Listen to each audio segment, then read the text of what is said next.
So I feel like the previous lecture on the classical period of Taoism was kind of confusing. There was a lot of Chongqing, Shen Ming, a lot of shamanic this and philosophical that. So I wanted to just make a quick video with a chart to sort of summarize the key points because I know it's confusing. So basically we're talking about a 500-year period before the Common Era in which China sort of devolved to a feudal form of government. This is from the end of the Zhou dynasty to the beginning of the Qi and later Han dynasty. So about a 500-year period. And this, importantly, was during the Axial Age. So it's divided into two parts, the Spring and Autumn period, in which we had about 45 or so different feudal states warring together. And then we had the Warring States period, part two, which is we were down to 6 or 7 sort of superpowers that contested with each other for dominance over China. And it's during this period that that Daoism, philosophical Daoism, emerges and flourishes. I'll call Spring and Autumn period Daoism 1.0 and Warring States period Daoism 2.0. The key master in 1.0 is Lao Tzu. He is the author of the Tao Te Ching. In the Warring States period, we have several successors to Lao Tzu. The predominant one is Zhuangzi and Lides, although we'll focus on Zhuangzi for our study. The key text for 1.0 is the Tao Te Ching by Lao Tzu. And key text in the Warring States period is the more playful and chaotic book of Zhuangzi by Zhuangzi.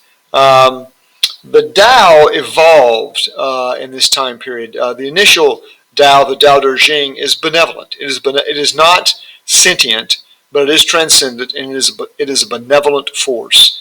By the time of 2.0, it's a neutral force.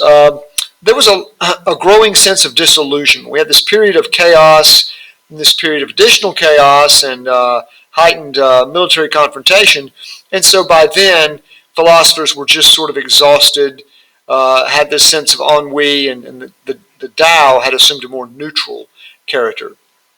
And really, this philosophy emerged in spite of the chaos of this period, but perhaps because of. Wu Wei, the nature of Wu Wei also evolved. In Daoism 1.0, it was non-violent, non-intrusive, effective non-action. So it wasn't literally doing nothing. It was not using force, not being intrusive, but it was doing something. It was a minimal, effective action. By 2.0, it literally meant non-action. Taoists had concluded that you just could not flourish. You could not be one with the Tao and live in society. You had to drop out. So literally do nothing. The exemplars of 1.0, or the exemplar is the sage.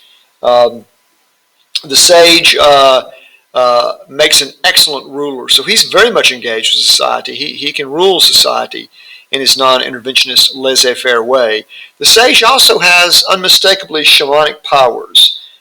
So, yeah, this is philosophy we're talking about in the classical period, but it's philosophy rooted in the shamanic past. The sage has these powers. He can drink poison. He can talk to animals. Clearly, this is linked to shamanism. However, the exemplars of 2.0 are basically hippie dropouts. They say leave society, tune in and drop out. One of the great groups of exemplars in this latter period were called the 7 Sages of the Bamboo Grove. And they were all 7 artists, visual artists, musical, literary, and they were very iconoclastic. They very much were disdainful of cultural norms and totally withdrew from society and looked at it with derision. And that is a summary of the classical period. Hopefully that's more digestible.